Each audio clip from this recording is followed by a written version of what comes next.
चाहे वो कितने भी बुरे तरीके से बात क्यों ना कर रहा हो, मैं फिर भी चुप रही। मुझे अपना काम निकालने के लिए चुप रहना ही पड़ा। हमने लैब के साथ होने के नाते अपने अपने साइन कर दिए और फिर मैंने उससे पूछा कि क्या वो प्रोजेक्ट के बारे में बात करने के लिए मेरे घर चलना चाहेगा। लेकिन मैं उसकी बात सुनकर हैरान रह गई जब उसने मुझे अपने घर आने को कहा। ये बात जानकर कि वो काफी गोपनीय और रहस्यमयी है, मैंने कभी उम्मीद नहीं की थी कि वो मुझे अपने घर बुलाएगा। लेकिन मैं उसकी जिंदगी के बारे में जानने के लिए बहुत उत्सुक थी, इसलिए मैंने एक ही झटके में हाँ कर दी। वो शमशान घाट के पास बने बड़े पुराने घर में रहता था। जैसे ही हम दरवाजे पर पहुंचे मैंने कहा, वो क्या तुम्हें यहाँ रहना अजीब नहीं लगता? क्यों, ये सब तो मर चुके हैं, आखिर ये क्या करेंगे? मैं झिझकते हुए मुस्कुराने लगी, लेकिन वो इसी तरह गंभीर चेहरा बनाकर खड़ा रहा। उसने घर की घंटी बजाई और 5 से 7 सेकंड के बाद एक औरत ने हमारा स्वागत किया। डेक्स्टर ने उन्हें अपनी मॉम कहकर मिलवाया और मैं मजाक नहीं कर रही, वो औरत उससे भी ज्यादा अजीब थी। उन्होंने एक भी बार अपनी पलक नहीं झपकाई और उनके हाव भाव भी ऐसे थे जैसे उनमें कोई जान ना हो। मॉम, ये मेरी लाइफ की शादी है केसी, हम मेरे कमरे में पढ़ेंगे, हमें परेशान मत कीजिएगा। ठीक है बेटा, मैं नहीं करूंगी। वो ऐसे बात कर रही थी जैसे कोई मुर्दा हो। मैं ये देखकर हैरान थी कि डेक्स्टर अपनी मॉम से कैसे बात कर रहा था जैसे घर का मालिक वो हो। हम एक लंबे कॉरिडोर से गुजरते हुए एक कमरे में पहुंचे। मैंने सोचा था कि उसका कमरा तरह तरह के गैजेट्स और साइंस की चीजों से भरा होगा, लेकिन उसका कमरा काफी आम लग रहा था, एक पढ़ाकू बच्चे के कमरे के हिसाब से कुछ ज्यादा ही आम। वहाँ एक स्टडी टेबल था और एक बेड, बस। वो मेरे लिए पानी लेने चला गया और उसने मुझे चेतावनी दी कि मैं कमरे में कुछ भी छूना, हालांकि छूने लायक कुछ था ही नहीं। जैसे ही वो गया मैं उसके बिस्तर पर बैठ गई और ये सोचने लगी कि आखिर कुछ भी ठीक क्यों नहीं लग रहा कि तभी मुझे दीवार पर लाल बटन दिखाई दिया। मैं उसे देखने के लिए उसके पास गई। देखने में वो किसी फायर के अलार्म का बटन लग रहा था, लेकिन वो कमरे में क्यों लगा हुआ था? ये तुम क्या कर रही हो? मैंने पीछे से डेक्स्टर की आवाज सुनी। ये बटन क्या काम करता है? ऐसा कोई काम नहीं जो तुम्हारे बेवकूफ दिमाग को समझ आ जाए, तो पीछे हटो। अब उसकी बातों ने मेरा दिमाग खराब कर दिया था और मैं उसे सबक सिखाना चाहती थी। मैंने बटन दबा दिया। केसी, नहीं! जैसे ही मैंने ऐसा किया, पीछे की दीवार पर लगा दरवाजा खुला और मेरे सामने खुफिया लैब दिखाई देने लगी। वो हमारे स्कूल की लैब से कई बड़ी थी और उसमें साइंस से संबंधित बहुत सी मशीन्स थी।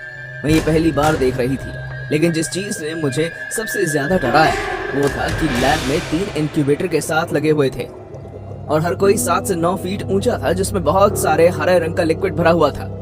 और सिर्फ यही नहीं, उन 3 इंक्यूबेटर्स में 3 एक जैसी दिखने वाली औरतें थी जिनकी शक्ल हूबहू डेक्स्टर की मॉम से मिलती थी। हाँ, तीनों इंक्यूबेटर में एक तरह की शक्ल वाली औरतें। कैसे? क्या क्या क्या है आखिर ये सब? कुछ नहीं, बस मेरा एक छोटा सा एक्सपेरिमेंट। क्या तुम्हारी मॉम की कोई अजीब गुड़ियां हैं? बेवकूफ इंसान, ये सब मेरी मॉम है। क्या? यार, जो बीच में है वो सहज रूप से मेरी मॉम है और बाकी 2 को मैंने बनाया है। मैंने उनका रूप खुद बनाया है। मेरा सर घूमने लगा। क्या इंसान मुझे पागल बना रहा था? क्या इसने वाकई अपनी ही मॉम का रूप बनाया था? तुम्हारी मॉम को क्या हुआ? कुछ नहीं, जब डैड उन्हें छोड़कर गए तो उन्होंने खुदकुशी कर ली और मैं अकेले महसूस करने लगा। मैंने बाकी लोगों की तरह अपनी मॉम को दफनाने से मना कर दिया और इसी तरह मैंने उनका एक और रूप बना दिया। लेकिन पहले 2 एक्सपेरिमेंट फेल हो गए। पहले 2 में से कोई भी उनकी जैसा नहीं था। जो चौथी है, जो हमें बाहर मिली, जिन्होंने हमारे लिए दरवाजा खोला, वो इस कलेक्शन में नहीं है और अब तक की सबसे बढ़िया है। क्या ये संभव भी है? मेरा मतलब है, मैं ये यकीन नहीं कर पा रही। तुमने एक इंसान का हूबहू रूप बना दिया। ओह कैसी, अब इतना ड्रामा भी मत करो। कुछ नया बनाने से पहले पुराने को फेंक देना होता है। मैं तब तक नहीं रुकूंगा जब तक मैं कुछ अच्छा और उनके जैसा नहीं बना देता। वो मेरा ख्याल रखती थी और मुझे देखकर मुस्कुराती थी। इनमें से कोई भी क्लोन मुझे देखकर ना तो मुस्कुराती है और ना ही आंख झपकाती है। ये सब तो बस रोबोट की तरह चलने वाली मुर्दा इंसान है। लेकिन मैं हार नहीं मानूंगा। मैं एक जीनियस हूँ और मैं उन्हें वापस लेकर आऊंगा। कैसे वापस लेकर आऊंगा। अचानक बाहर से कुछ जोर से गिरने की आवाज आई। डेक्स्टर ऐसे उस आवाज के पीछे भागा जैसे वो समझ गया हो कि वो किसकी थी। मैं उस पागल का पीछा करने लगी और जैसे ही हम लिविंग रूम में पहुंचे, मैंने एक भयानक मंजर देखा। डेक्स्टर की बनाई हुई चौथी मॉम जमीन पर पड़ी हुई थी। वो ऐसे कांप रही थी जैसे उन्हें कोई दौरा पड़ रहा हो। उनके शरीर के हर हिस्से से हरा लिक्विड निकल रहा था, उनकी आंखों से, मुंह से, कानों से।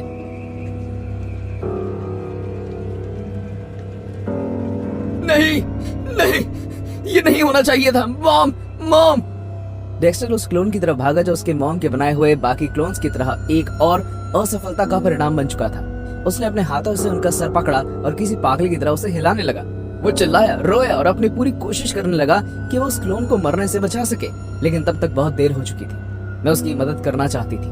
मैं उसे बताना चाहती थी कि जो एक्सपेरिमेंट वो कर रहा है वो कभी सफल नहीं हो सकता। किसी मुर्दा इंसान को वापस लाना प्रकृति के नियम के खिलाफ है। लेकिन मैं इस पागलपंती को और नहीं देख सकती थी। मैं उसके कमरे में वापस भागी, अपना बस्ता उठाया और डेक्स्टर के घर से बाहर जाने का रास्ता लेने लगी। जब मैं घर के आंगन पर खड़ी थी तो मैंने एक बार उस टूटे हुए बच्चे को मुड़कर देखा जो अपनी मॉम के मरने पर उदास था। डेक्स्टर ने मुझे बहुत ही गुस्से से देखा। उसकी आंखों में आंसू थे और फिर मैंने उसके मुंह पर दरवाजा बंद कर दिया। घर पहुंचने पर मैं अपने पेरेंट्स को ये नहीं बता पाई कि मैं एक 14 साल के बच्चे के घर में क्या देख कर आई हूँ। मैं जानती थी कि कोई मेरी बात का विश्वास नहीं करेगा। मैं अगले दिन डेक्स्टर का स्कूल में सामना करने के लिए तैयार नहीं थी। अब क्योंकि मुझे उसका राज पता था, इसलिए मैं जानती थी कि मेरी जिंदगी खतरे में है। लेकिन हैरानगी की बात यह थी कि डेक्स्टर कभी स्कूल वापस आया ही नहीं। वो बिना कोई निशान छोड़े चला गया। कुछ महीनों बाद उसका घर एक खाली बंजर जगह बनकर रह गया जहाँ कोई कदम नहीं रखता था। मैं कभी ये देखने जाने की हिम्मत नहीं कर पाई कि क्या अब भी उसकी खुफिया लैब उसके कमरे में है या नहीं, लेकिन कहीं ना कहीं मुझे ये महसूस होता है कि वो अपना एक्सपेरिमेंट अब भी कर रहा है।